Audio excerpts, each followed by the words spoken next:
Welcome to Chance Die, a World of Darkness podcast. Before we jump into this episode, we have a few reminders to share. This is created for adult audiences only. We advise listener and reader discretion for graphic depictions of violence, assault, death, trauma, existential struggle, and adult language. These themes may be a lot at some points, so if you need a breather, take a break or come back later. We would also like to mention... Gabby has no medical knowledge, so don't take her advice. Tristan has medical knowledge, but will be playing a magician and has no magical knowledge. Nat is not a drug addict and does not know much about drugs. Creed doesn't actually have a mustache. It is a cliche at this point. The idea that we are the authors of our own destiny. It doesn't really take into account the many things in this world, the rampant things outside of our control. Still, I find myself oddly comforted by the phrase, we can control how we respond. And in that manner, we make ourselves heroes, villains, supporting cast, lovers, and in rare, beautiful cases,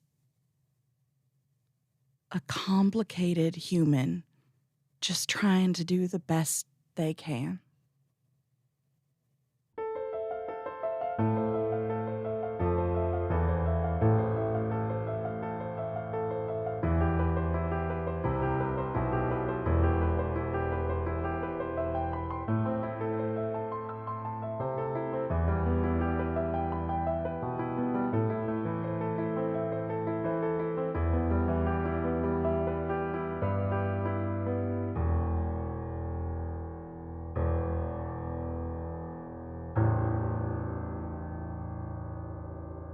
Hello, my name is Jessica, and I'm the DM, storyteller. I'm Gabby, and I'm playing Dorothy Martin. My name is Tristan, and I will be playing Quentin Quinn. Hi, I'm Nat, and I play Atlas Waller. I'm Creed, and I play James Treader. Okay, so where we last left off, Quentin had just finished his book. So I guess we'll just jump in right from there. Do you want to talk in character a little bit about what you saw? Did you know about that, Quentin? No. I knew Jinx had something to do with it, but no. I'm sorry, Quentin. It's almost like you were set up to be a changeling. Stealing babies. But I'm not. I changed that. I got myself out of that. Maybe when all of this is over, we can find your real parents? No. Okay. Talk to your fake parents. They're dead. Oh. I know what I want now, and I didn't before coming here. And I plan on walking away with it. Good. I hope you get your ending, Quentin. If you ever take my pocket watch, I'm fucking killing you. He probably will. I was so tempted many times, James. I'm glad you didn't for both of us. Makes me wonder why they want it so bad. I mean, there's the given stuff, but... I mean, the time of another man. Yeah, because they wanted me to get it, too. All right, let's not advertise these guys, okay? James, Jesus. I really think we should go get yours. You're afraid of it. Well, if we do all four of them and complete the challenge, do we leave? Mine's not completed. Yeah, hers isn't completed. Atlas still has some wiggle room. Atlas is still carrying the book, right? The comic book? Mine has yet to reach a fully dramatic ending. All right, as long as we get behind those doors. Yeah. Where are you, son of a bitch? Doors. And, That's such a good and phrase. we don't get sucked in until we open it, right? We don't get pulled in until we open it. So let's start heading towards the doors, get a little bit closer, then open it. Yeah, sounds good. I'll look for my book. All right. You find a very large, colorful, lush, childlike fairy tale full of hand-painted pictures. The title reads, The Key and the Card Sharp. This was not what I was expecting at all. It's kind of fitting in a way. Because you're a child. You think my life's a fairy tale? No, but the kid book. Never. Just open. I book. can read. I know you can read. You just All can't right, read I'll good. open the book. True. Do you open the book? Yeah, I'll open the book. So for this one, the world is watercolor around you. It rises and becomes bright and fluid. And this watercolor paint seeps into your view like the luck that colored most of James's life. And you hear a very warm voice say, Once upon a time, there was a man young in heart and face and rich in luck. James, how did you get into gambling? Shit. I would say he probably picked it up in high school. Mm-hmm. Someone had a deck of cards and they were playing blackjack, and they would bet lunch money or something. Okay. So you live in a small village, and on the outskirts of this village are a bunch of trees in a very fairy tale-esque forest. You are playing cards with a handful of other village youths. Now, as you walk into the forest, as any good fairy tale begins, you come upon a figure in a river. Now, it has been raining, so the river is rushing quickly, its bed full and heavy from days of lucky rain. The figure is tall above the water.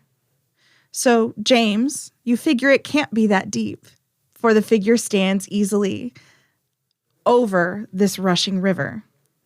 And life for you, Lucky, has grown predictable. So your curiosity gets the better of you. Your coins in your pockets are heavy from all of your winnings in the village, so you take a step in the water. And it's a little more powerful than you expected. What do you do?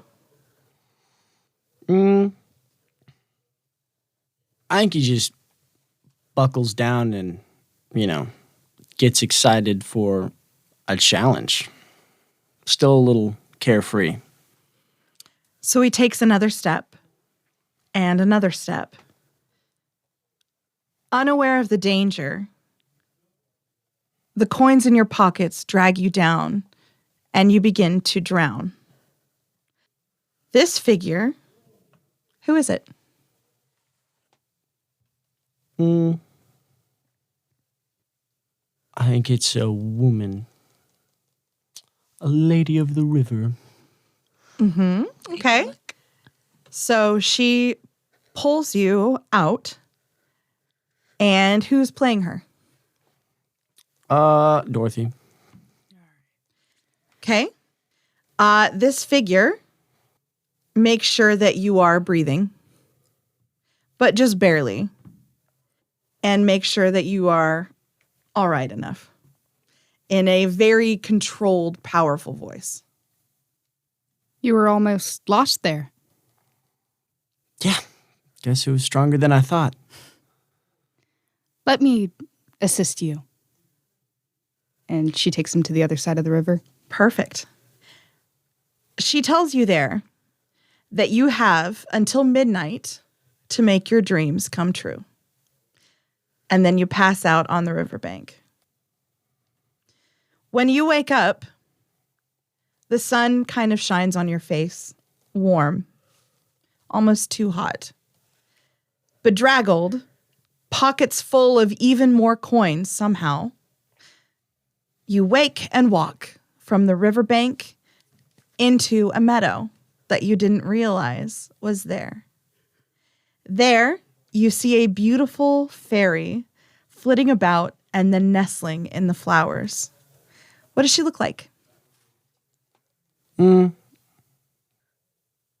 think she has proportionally long hair to the fairy, and it changes colors depending on which flower she lands on. I love that. Who's playing her? Quentin. I'll be your Huckle Fairy. Oh my God, I love that. The fairy smiles at you warmly like she's known you for years, and she feels at home nestled in your palm. And she tries to figure out what you actually hope to accomplish here in the forest. Is it just the scenery, or is there something else? I don't know yet. So you came into the woods unknowingly where your path was taking you? Yeah, pretty much. Do you get about life like this? Works out for me so far. I mean, even the deer are smart enough to follow a trail. They know where it goes. Yeah, but deer don't have friends like you and I. That's true. I'm pretty great. You are. What do you do next? I think he picks a few flowers mindlessly and then puts them carefully into his pocket. Okay. And continues on. Okay. So as you keep walking, you notice that the sun is climbing higher and higher in the sky. And that same warm narrator's voice you recognize as the voice of your wife. And she says, James, why are you in the forest? I don't know. I've lost my way. Check your pocket full of memories. He reaches for the flowers. And in his hands are a key. And you hear the same voice say, my love, what does it unlock? I don't know. That's not true. And as you hold the key in your hands, you see your hands getting older. You start to hear a ticking sound. The area, this beautiful, vibrant watercolor around you, the color and life is seeping out of it and it becomes grayscale. What is the key for, James? I don't know. And you hear the sound of a book snap shut. And all of you are standing in the library once again. That was weird. I thought I'd have like more cowboy in it. Maybe that was the key. Unlock your inner cowboy. Good job, Dorothy. Yeehaw, You're a Jay. goddamn genius, Dorothy. You're the one that saw me as a water spirit. I saved your ass from the river. Yeah, why was I a Yes, you fairy? have many times. Huh? Why was I a fairy? I was expecting that to be me. You look good in that wig. Thanks. Yeah, it was like a metaphor for how your, mood and whether or not I like you changes about as frequently as fairies on a flower or your scarf. And also your little colorful outfits. Also is really funny. James, Yeah?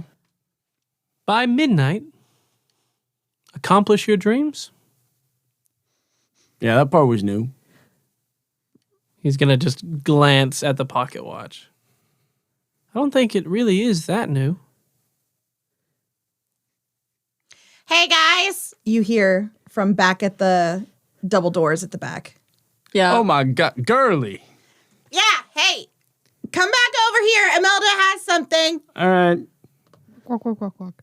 So you walk to the doors. The suits of armor are not moving, but they have moved since you last saw them. They have these halberds and they've crossed them in front of the doors, blocking the doors in an X.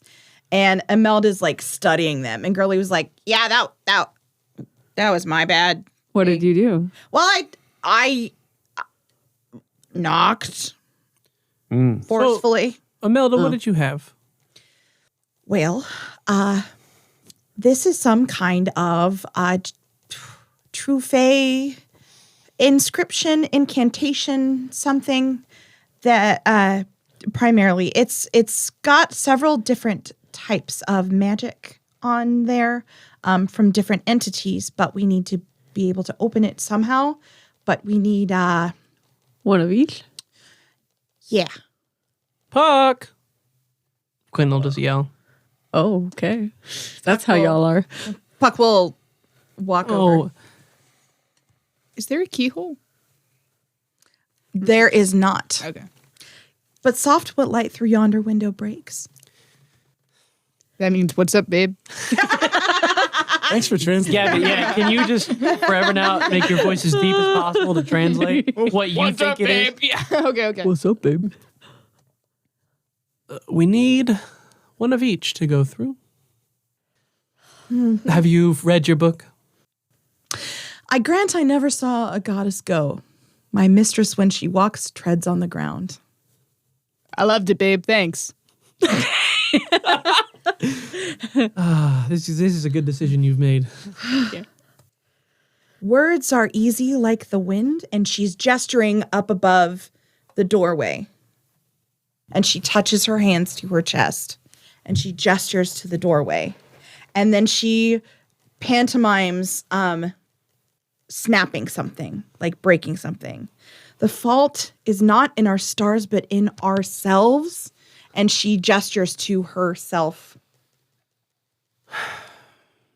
What does it mean? Got to break this spell by breaking ourselves? Some shit like that? Words from within? Find tongues in trees. Answers in the books? Got to say shit to break the spell. Speak, friend, Yeah. and Speak ourselves. Our ending? What is it, boy? Did Tibby fill in the well? She gestures again to herself and does that breaking motion. break her spell? Yes. Oh. Oh, shit. Okay. Oh, we got to break Puck's fucking spell? I like this place and could willingly waste my time in it. Library. We need to go in, yes?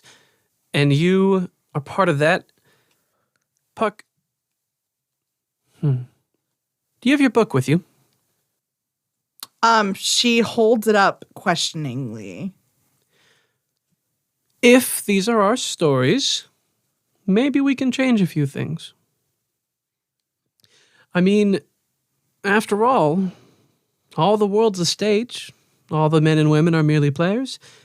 They have their exits, their entrances, and one man in his time plays many parts. Quoting of what she said at the threads. Yep.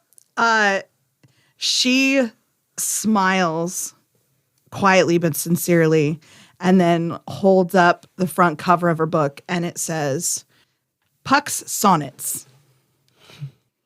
Cute. Come here. Yeah? Do you want us going in there with you, or do you want to, like, solo this shit? Yeah, that seems kind of personal. Like, I'll wingman for you. Don't get me wrong. James, when was the last time you wingmanned? 50 years ago. Yeah, about right. It doesn't matter. I think it's more up to Puck. All right, Puck, come here. She looks warily around and then steps forward. Do you want just you and Q in your book, or can we come too? Because I'd be happy to wingman the shit out of this, but I don't want to intrude, you know? Quentin is flabbergasted. She blinks. Yeah, look at that face. Like, he needs a lot of help, so it's up to you. It's up to you. She blinks and then kind of giggles for the first time that you've ever heard. And it sounds like the rustling of pages. And she opens up the book And all of you get sucked into it. Hey, we answered your question. Hey, you're going in. As you sink in, you are formless. You are nothing but a jumble of words on an empty page. So far, you have absolutely no form whatsoever of your own other than just words in the shape of your body. And you see these words pulled from like nowhere and everywhere. And along the page, it says, Soft Puck grew up a quiet, lonely child. Her shy smile rarely showed its tender form.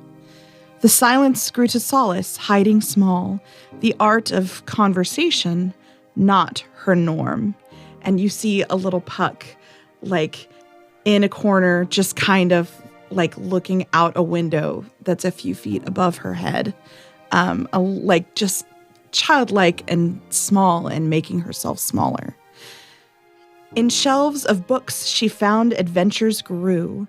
She journeyed from dry desert to sea foam.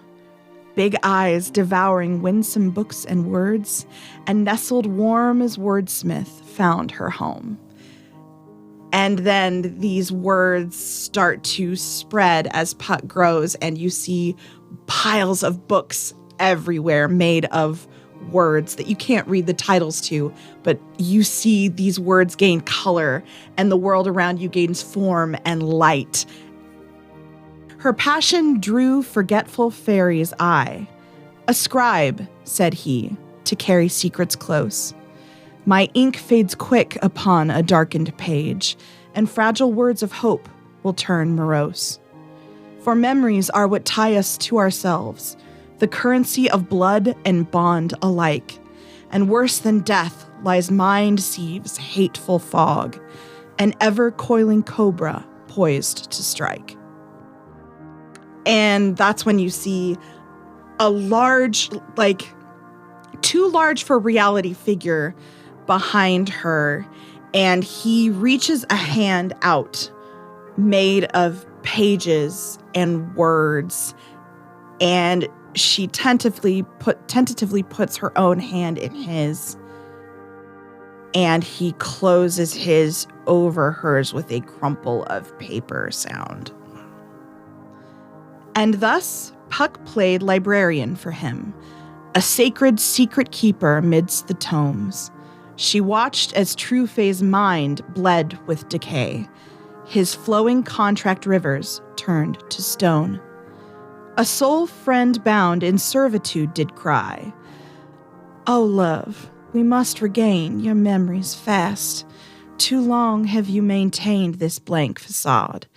For life, it must be lived if it's to last." Puck realized that she must leave her words in order to regain her sense of self. For books cannot provide a warm embrace, and life cannot be lived up on a shelf.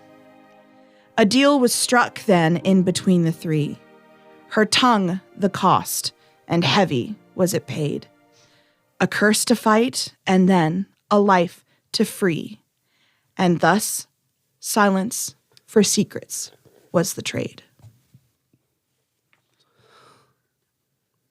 And you smell books and dust and warmth, and everything hovers as if waiting for something.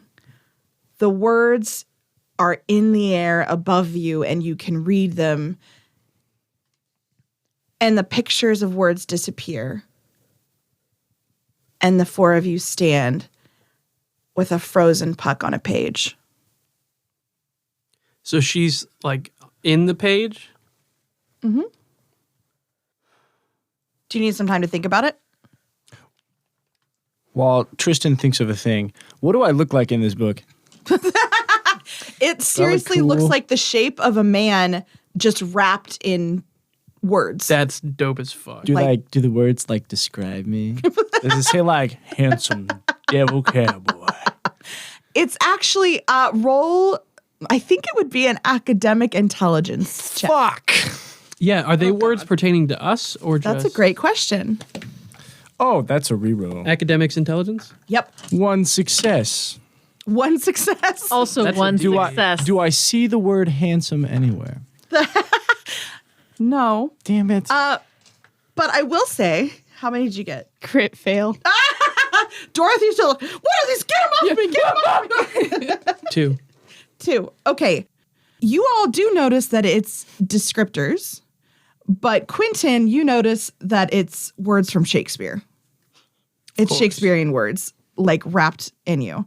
And when you change what you think, like what you're thinking about or what you notice, you can change the words encapsulating your form. Huh. So when we first look at it, what are the words that she has put to us? Yeah, come up with something cool on the spot. Yeah, I and know, Don't I fuck gotta- up. Why does mine of me? Why does mine say fellatio? Okay, Natalie, Atlas, you notice the biggest words are 2 households, both alike, and they are floating around you. That's Romeo and Juliet. It is. So it's like her image is there on the book, On the page. on the page, Is it like we're on the page too, or is it we're looking at a book? like on the ground. You're like, what do you mean? So is it we are part of this book or we are outside of this book looking at it on the ground? You're part of this book. It's like you're on a page. Is it It's like you're a pop-up book. Badass. I was The best kind of books. okay because you can't read. Because I can't read. Did that voice sound familiar? The one that went, "Oh, love." Yeah, quick. Who's Southern? Nora? That's what I'm learning. Oh, fuck. Are you gonna Did it answer sound me? familiar? Wait, okay, so you're asking in the book. Sorry, I'm looking up descriptors. So, you know. We're asking her too many things at once. Natalie, you also have All the Devils Are Here. Oh, thanks, babe. Hell is empty and all the devils are here. Said you right. Dorothy, you have Bleed, Laugh, Love. Laugh, love. Poison, Virtue. Atlas also has Sin. Thanks, Queen. What the fuck? And you have You? Good is oft interred with their bones, Dorothy. Good is oft. Interred with their bones. Yeah, yours says turd. James, yours has the valiant never taste of death but once. Damn. That's good. Means she's not going to kill you yet. That's good. Gabby has to become a turd first. Shit. And and you also have there's no art to find the mind's construction in the face.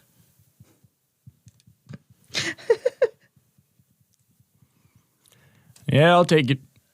Yeah. True Course of Love Never Did Run Smooth is Quentin's. And Soul and Wit. James, Brevity. Okay. I'm gonna end it there. And now, what was your question? So, did that southern voice sound familiar? Oh, it was Nora, 100%. Oh, fuck. Yes. Okay. I fucking knew it. There was a deal struck between the three. Wait, let me try that Her again. tongue, There was a deal struck between the three. Puck, Gulliver. Nope. Good try, though. Falstaff. Oh, Maybe. so sorry. You're right. Puck, Falstaff, and the secrets? No. And you think Nora? Sounded like Nora. Yeah. James, do you know much about Nora? You seem to know her the most out of all of us. She seems like a kind soul. She knows everyone. And she is in love with Falstaff? Maybe? Maybe. Quentin's going to turn, if he can, I don't know how this world works, to Puck.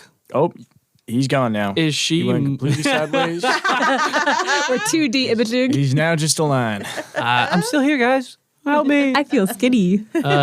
Is she here? She's frozen. She's On the frozen. page. Yeah, The like word Han Solo and stopped. Kryptonite. He's going to Wait. approach her. Okay. What words are on her? She's blank. She's like part of the book.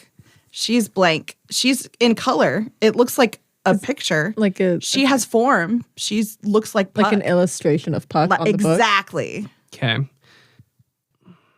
Quentin is going to go up gently, kind of touch her shoulder. Does anything happen? He's going to retract his hand. Nothing happens. He's going to put a finger to her head. Okay. We are such stuff as dreams are made on, and our little life is rounded up with sleep. She moves and she starts to fall asleep. He's going to move his finger down to where her heart would be. It's in her butt. I know that, but I'm going to have to touch her butt. You just You're going to... Oh no! Here, I'll give you some live. I was about to be like her booty, and then I was like, no, it's poetic and I know stuff. I'm the worst. I was about to be like, ooh, her boobs, and then Jess is like, but It's in her butt. No. Okay, so you touch her chest. The heart hath its own memory, like the mind, and in it are enshrined the precious keepsakes, into which is wrought the giver's loving thought. Is this all Shakespeare stuff? Yeah, this is all Shakespeare.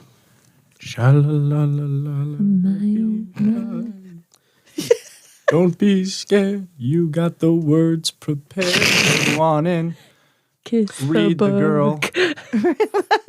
For now, these hot days is the mad blood stirring.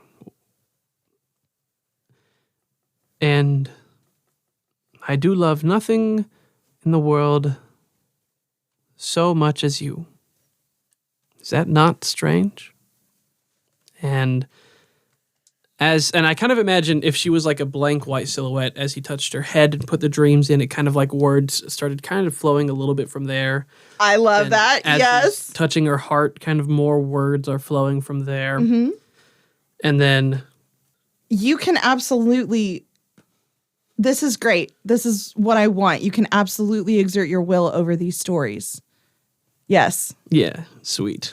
So of these stories? Okay. Off to the side, James sees what's going on and he holds out his hand and he goes, "Roses are red, days are long. Give me a drink that's hella strong." It does not work. Damn it. Try iambic pentameter. I am big pan Tammy tur. Oh my God. And then Quentin, like as he sees this, I kind of think as he removes it, the words kind of start to slowly go back in. Mm-hmm. And he sees that. And he's like thinking to himself, like, our doubts. And he doesn't want to put that in. And then he stops. My bounty is as boundless as the sea. My love as deep. The more I give to thee, the more I have. For both are infinite. And with that, I think he reaches in to give her a kiss. Ah, okay. Oh my God. I love it. Collaborative storytelling. Woo. Okay. So as this happens, all of the words start to shimmer and glow like refracted light. And everything feels warmer. And then all of a sudden, the words kind of just explode from your bodies. And they're not just Shakespearean. They're all over the gamut. They're screaming in joy. They're quoting sitcoms. They're everything Puck has ever consumed and remembered in her own voice, finally. And as you kiss her, both of you become feelings and colors and then reality as the book snaps shut and disappears. And you're all back in the library. Wait. Too late? Fuck. What were you going to do? I was just wanting a quick moment of the whiteness with just Puck and I. Fuck yeah. Absolutely, we can do that. Yeah, the rest of us got yeeted out. Yeah. Yep. So we don't You got see shit. yeeted out. And so Okay, so the edges go blurry, and you all are in the library with Quentin and Puck as you hear the sound of pages start to really quickly. and he's holding the book which he had of Romeo and Juliet with where he twined the spine of it with the threads of her mouth. Yeah. And he goes, "We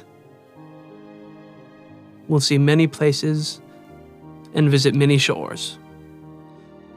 But tomorrow is tomorrow is tomorrow." And he's going to kind of put the book between them. And she will grab it and overlap her hands with yours and say, "Freedom together." And she starts to cry, and the book is gone. And so I just made an oath with her that we Yeah! will be leaving here. Yeah. Can we see, like, we're in the library and we're going through her book? Can we see? Oh, like, you see it. It like it's not like ash. It's not like it evaporates into that fractured light, like in a sunbeam. It's Like prism light. yes, exactly. It's beautiful and a little bit sad, but mostly just freeing. And then they stand, and you see them shimmer into existence, holding hands with the book between them. I think they're married now.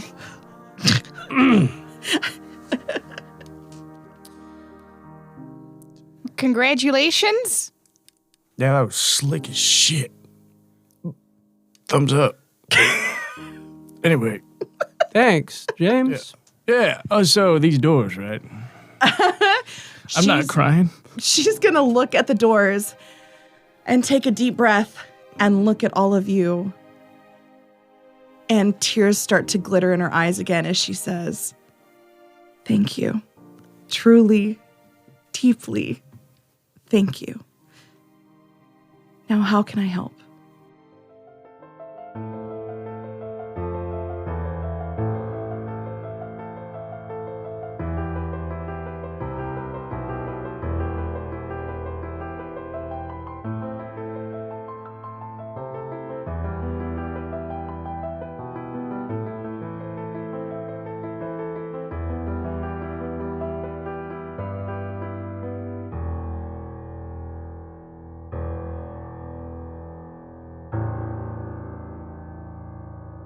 Thank you for listening to Chance Die.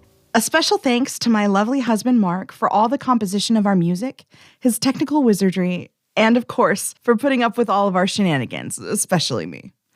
Also, another thank you to Gabby, who plays Dorothy, for lending us her graphic design expertise. And naturally, a huge thank you to our audience. We would not be able to do this without all of you. So thank you for listening, and join us next time on Chance Die.